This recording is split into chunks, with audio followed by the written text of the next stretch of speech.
When my uncle called after years of silence, I was caught off guard. He didn't say much, he never did, but he asked me to come visit. He didn't need to explain. I could hear it in the pauses between his words. They were longer than before, heavier. His name was Raymond, though everyone in Grafton called him Ray. He was a quiet man, a woodworker who lived on the edge of town ever since my aunt passed away. He never remarried, never left. He spent his days building and repairing things, letting life move past him instead of through him. I was his only remaining family, and now he was dying.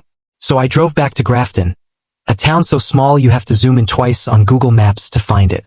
Once it got its hooks in you, though, it never really let go.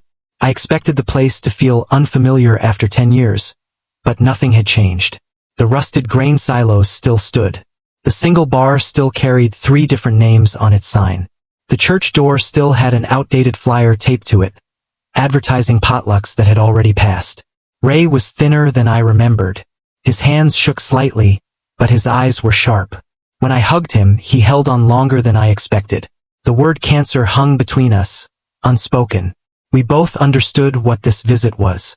He didn't have much time left. On the second morning, just before sunrise, he woke me with a thermos of black coffee and said, "It's the day." I knew what he meant. Hollow Lake sits just beyond the tree line east of town. Grafton was built around it, literally.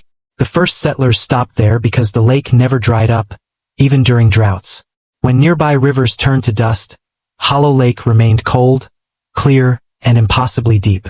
Except every 7 years it disappears. One day it's full. The next it's gone. As if someone pulled a drain at the bottom. No one knows why. Scientists studied it, found nothing. The ground beneath shouldn't exist the way it does. Geologically impossible, structurally hollow. And yet it holds. For days later, the lake always returns. Eventually, the town stopped questioning it. People just call it the hollowing, the way you talk about bad weather. Ray had seen it happen 5 times. He always went alone. This time he didn't want to. We parked at the Overlook Ridge before sunrise. I sat shivering under the quilt he kept in the truck. He drank from his thermos, staring at the tree line. When the sun finally rose, thick and red, the lake was already gone. It didn't look dry. It looked scraped clean. Pale, fractured earth stretched below us, too smooth, too wrong. Like a wound instead of a lake bed. And at the center was something new. First it looked like stone. A perfect circle cut into the ground. As the light shifted, I saw depth. A spiral descending into darkness. No railings, no moss, just smooth, dry stone winding into the earth. My stomach tightened. Ray stared at it, gripping the steering wheel. "It's never left anything behind before," I said. He shook his head. We sat there in silence, the empty lake bed stretching between us. Ray's breathing was shallow and uneven. When he finally looked at me, his face was dry, but hollow in a way I'd never seen. "I never told you," he said. "But I came here every cycle, even when I said I wouldn't." "Why?" The wind shifted, carrying a smell-stale old air. "I thought one day it would show me something," he said. "And now I think it will." We barely spoke on the drive back. Ray kept checking the rearview mirror, not with fear, but with something close to hope. At home he made tea, sat in his chair, and fell asleep staring out the window.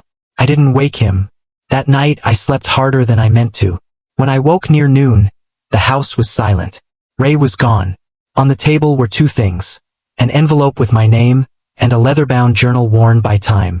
The note was short. "I think this is my last chance. Don't follow unless it calls you. But if it does, read this first." The journal held 30 years of entries. Fragments, sketches, measurements, names. Lists of people who vanished during hollowings. One word appeared again and again in the margins. Wrath. A wound that doesn't bleed. Ray hadn't been visiting the lake. He'd been waiting. I wanted to respect his choice. But the unanswered pages wouldn't let me. So I asked questions. Only Lester, the bait shop owner, didn't look at me like I was crazy. When I mentioned Ray, he poured 2 bourbons. "I saw it once," he said. "The stairs. Thought it was a sinkhole. Until I saw someone walking down." "Who?" "No one we ever saw again." When I mentioned wrath, his hands froze. "My grandfather used that word," he said. Said it meant a wound that doesn't bleed. Said the land there isn't land. It's a scab. He told me to check the church basement. That night I did. The records were real. Names, photos, notes like rejected, sent away, uninvited. One photograph showed townsfolk at the lake's edge, and the stairwell already there. I tried to let it go, but grief doesn't scream, presses. 2 days later, I returned to the lake.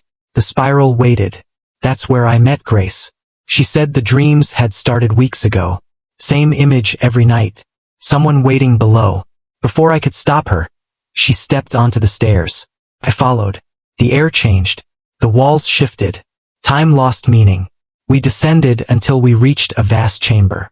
At its center stood something that wasn't alive, but wasn't dead. Grace approached it and whispered, "I'm ready." And she unraveled. Not violently, not painfully. She came apart gently, smiling through tears. I wasn't chosen. The lake began to refill. I ran. The stairs twisted. Memories tried to break me. When I faltered, Ray appeared. "You're not ready," he said gently. "And that's not a punishment." He held the structure steady long enough for me to escape. I surfaced as the lake sealed itself shut. Later, in my pack, I found his jacket and a photo. "You weren't broken, so live." Weeks passed. The town returned to normal. No one spoke of the spiral. When I left Grafton, I walked to the lake one last time. It never opened for me, and maybe that means I still have something left to give. For the first time since then, that thought didn't hurt. Felt like hope.